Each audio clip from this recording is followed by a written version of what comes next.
Hi, welcome to the channel. Today we're going to be doing a little video on Prokon, the base plate design. I'm going to be doing it in Prokon 3.1 in the demo version. I'm using the demo version just to show you some of the limitations of base plate when you do it in the demo.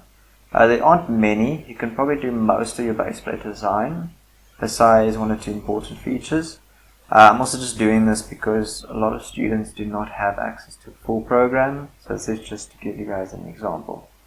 So you'll select the base plate icon under the steel tab, and this will open up your interface. So all your interfaces look like this for the base plate, where on top you have your layout, your load, design and output. These are grayed out for now because you still have to put in values before you can continue with those. Then you also have your column section, which I'll explain now. And there's other features which will also be explained later while we're doing the inputs. And then just for your own use, there's examples. For example, example 1, where you can actually see the design of your design that you're currently doing. So example 1, 2, and 3 just give you an examples. Practical examples where you can see what you can make with this module. So I'm going to show you how to make an example like one of these. So just to clear the page, I'm just going to say new page. Also remember, you must select your design code before you continue with your design. Now in South Africa we use the SANS code or the SABS. In the demo version, however, we only have these two options. You must make sure which code you're using for what country or what system you're using. For now, we're going to use the SANS code, so just remember to press OK. And then we're going to start with our design. So first of all, we need to select our material properties. So we're going to start with our cube strength of our base. So this is now where the weld is going to be connected to the ground on the concrete. We're going to make that 25. Then in the demo version we limit it to 200 MPa for all of these values. So I will not be changing these values. However, I'll just explain to you what each one is.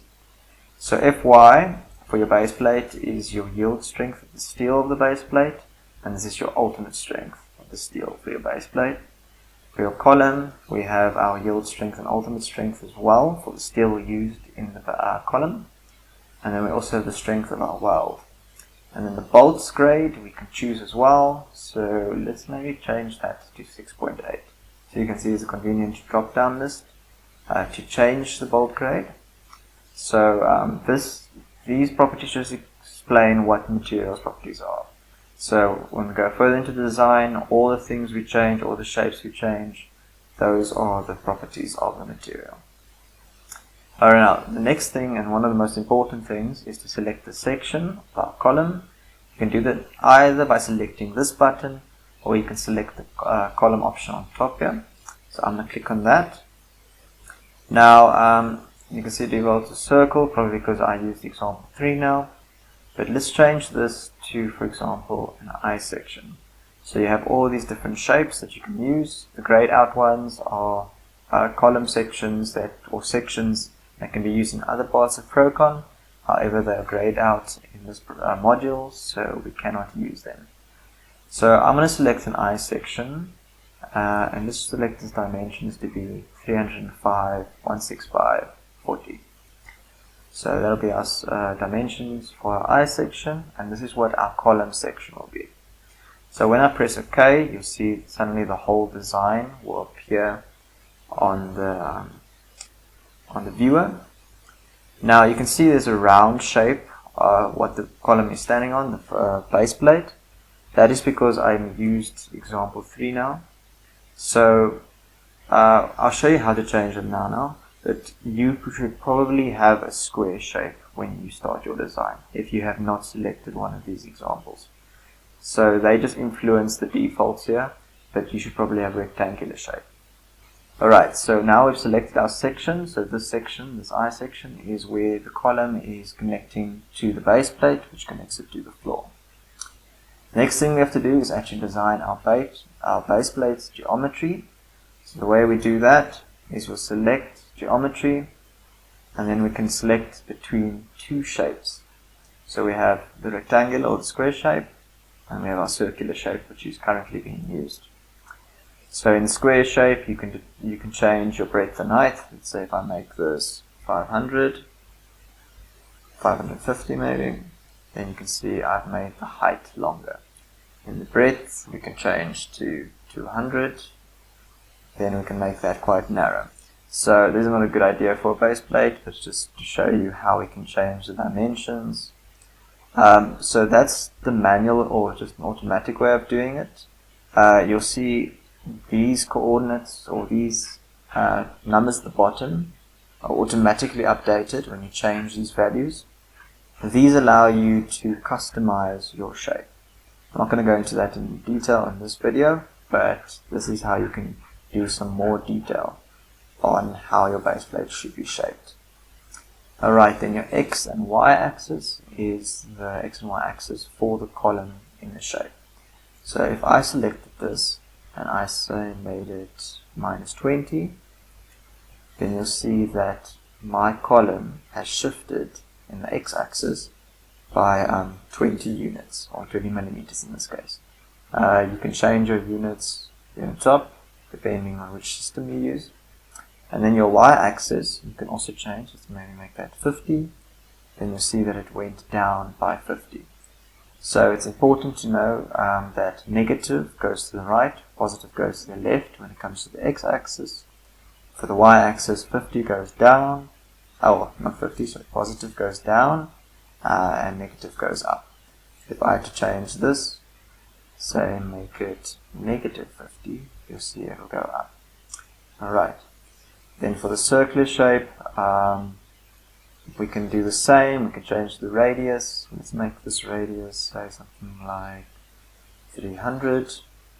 So now we've made it bigger, and we've made our, you can see that our column is still offset because the offsets were saved from the change we made here. I'm going to change those offsets back to 0 each.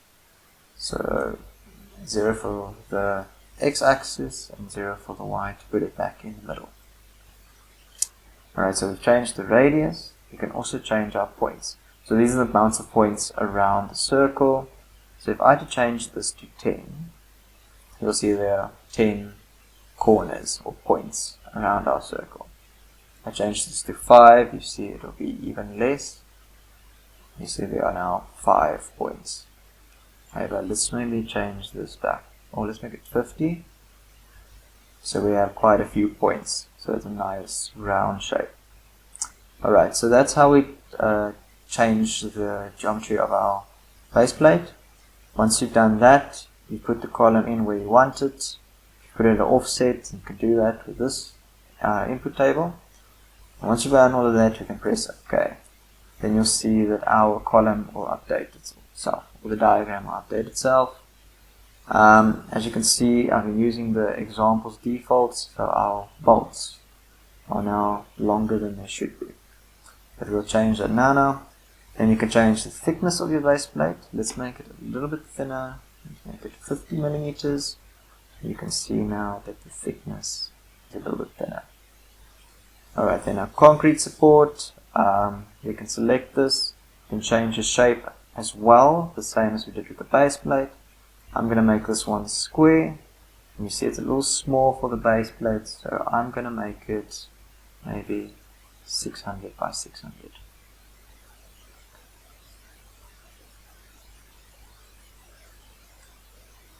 Alright, so that seems to fit in pretty well.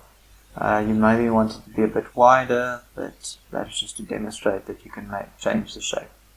You can do the same with the circle, or you can change the radius. Alright, as you can see over here.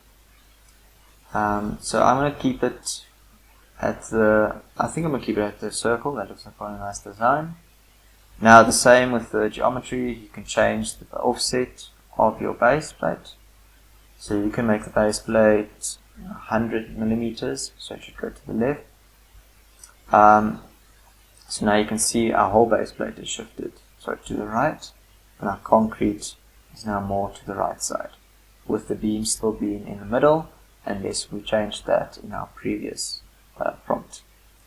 I'm going to change that back to 0, just to have it in the center, so it's quite a nice design.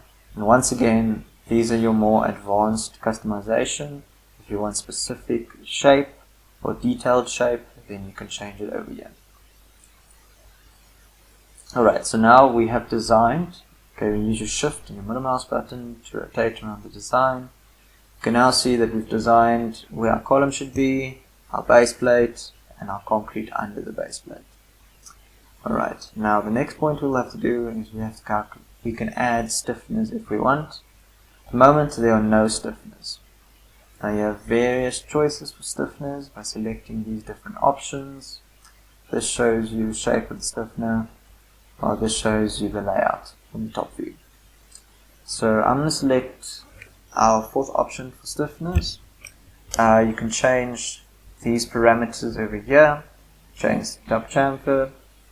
You can change the height, the bottom width, and the thickness. So I'm not going to change those, but you can change the various, you can customize your dimensions in this little table over here. Press OK. Now you can see the stiffeners are quite large. It's because I didn't do any editing to it. So actually let me quickly go back to the stiffeners and let me edit it to make them a little bit smaller. This makes the stiffener maybe 200 millimeters in height, and also the width, let's change that maybe to 90 millimeters. Alright, let's see how that looks on our design. I think that looks a little bit better. So now you can see the stiffeners around our column, just to stiffen the connection, and it's still on our base plate. And just remember, you can use shift and the middle mouse button, or you can use these navigation tools over here to rotate around your design. Alright, so now we've done the stiffeners. Now the bolts layout we can also do.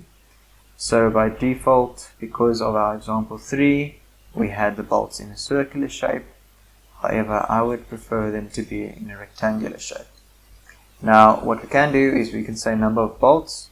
We can maybe reduce this in this layout to 20, and you'll see there are less bolts. So those little crosses basically represent where each bolt will be laid. As you can see, there's a whole bunch of numbers here. This is just your custom coordinates for each of your bolts. Alright, once again you can offset these as usual, so just remember that you can offset them by saying, let's say 20 millimeters, then they all shift 20 millimeters. Alright, change that back to 0. Alright, so we can also change the radius of these. If we changed it to say 200 millimeters, then you can see the radius became wider. We can also rotate the design. Rotating the circle will not change much because it just rotates around the center point. However, as I said earlier, I want a rectangular shape, so I'm going to make rectangular. I think I want the bolts in those corners, so let's quickly see how we're going to do that. So I would like 2 rows of bolts, and I would like the row spacing to fit, so that's way too small. Let's make it 450 millimeters, and then we'll make our columns also 2. So these are the 2 rows, and as you can see, the 2 columns. So since we have 2 rows, it's 1 row, 2 rows, and then we have 1 column, 2 columns of bolts. Think of the column spacing. I think I'm just going to make it 200, maybe 220. Alright, so they're closer to outside. I'm just going to quickly adjust them so that they're more in the center. Okay, with a little bit of trial and error, I got that the spacing will be 380 and 240. That's sort of where I want my bolts to be. So you would probably have a more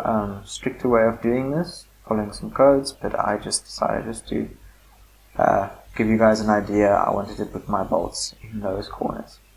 Alright, then once again, as I said with the circle, you can change your X and Y axis offsets. So if I wanted these to shift to the right, then I would make that negative, or positive if I wanted to make it go to the left. And also with the Y axis, positive down, negative up. Okay, and once again, that's our customization. So if we wanted to do some advanced customization, let's say we wanted to move that point a bit further that way, then we'd go to whatever that number was, 0.3 maybe, and change the x-axis. I'm not going to go into detail with that, but that's sort of the idea. So now you can see, by rotating around our design, there are our bolts. So we have our 4 bolts as I put them out by the geometry. They're now in the 4 corners. Once we've done our bolts geometry design, then we can change the diameters of our bolts by using a drop down list. Let's say 16, then you'll see the bolts are now a smaller diameter. For our end type, we can also have, there we have square plates. We have a few options. We can maybe make them studs, and you'll see there are now studs at the bottom of our end space. Right, then our anchor length, this is very long for anchor length, that's going straight down into the concrete. If we wanted to make that a little smaller, we could maybe say it's 300. Then you'll see they are now a bit shorter. So that's how we change this length. So these bolts basically go into the concrete or into whatever is beneath the base plate and basically anchor it into that structure. Alright, so now with the demo version we cannot change our end plate width or end plate thickness. However, for the full version you can change that.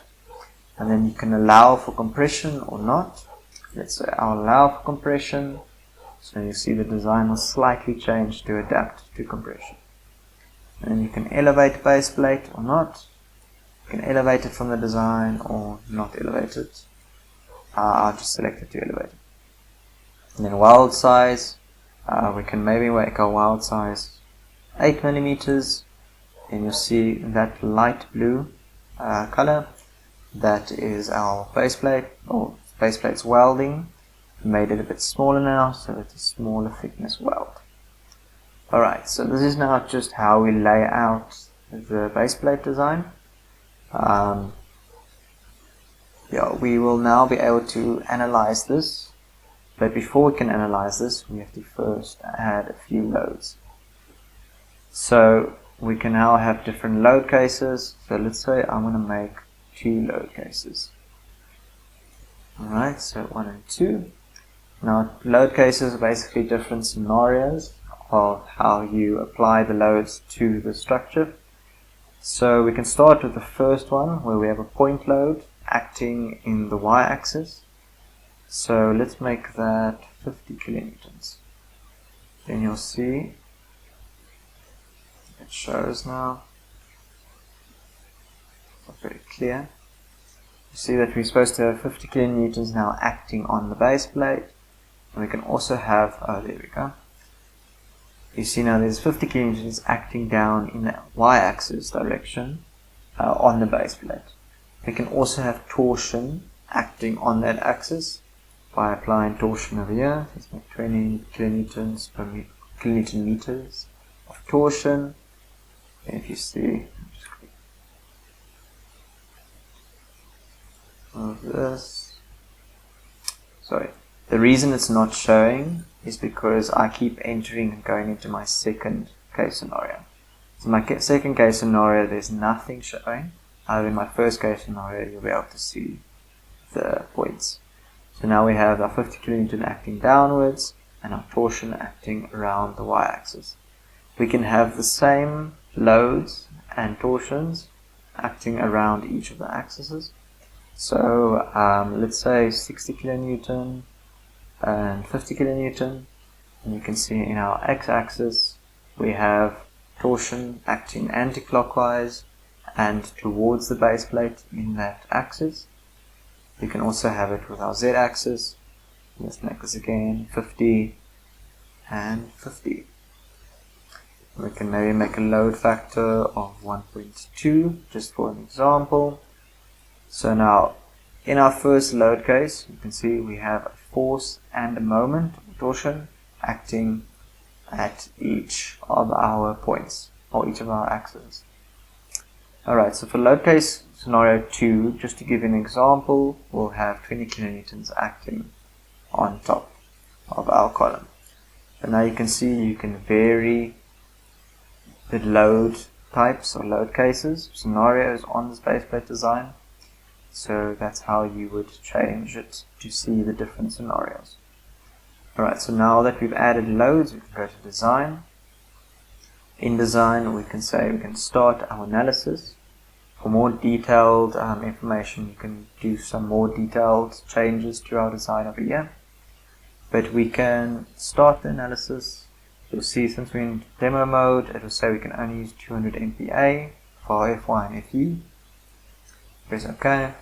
Then we can see the analysis on our design. So now for our stress, we can see our bolt pull out failure and bolt shear failure. So this design will fail. You can see those three bolts will pull out, so they will fail. So this is not a very good design, but just to show you how the system works, this is how you would do it. And for strain, it will also fail, but this is for load case 1. For load case 2, we'll see that our strain works. There is a strain acting on each of the bolts. You see it's split between 20, split between the 4 bolts. There's no failure, so this will be successful. For our stress, same scenario. It will work because it's a very small load acting on this base plate. Alright, so that's how we do the analysis. Then we can go to our output. Now something quite important is you should add all load cases if you have more than one load case. And then you'll see that this will be our calc sheet. So this calc sheet will basically show all the information from the input parameters of our design to the calculations for each bolt, our full effective compression area, give you a quick image or just a quick drawing of the design, show some 3D views of what's going to happen to the design, calculate the factors of safety, etc. So this will just show you all the information about your design. You will usually take this and you'll send this to CalcPad. So when you send it to CalcPad, you can assemble it with everything else, all the other designs you're doing for the structure that you're designing, and then you can use that for a report or whatever you need it for. Alright, thank you very much for watching the video. I hope it helped. This is the base plate design in demo mode. If you have any recommendations or any questions, please put some questions down in the comments below and we'll try and answer them. Thank you very much.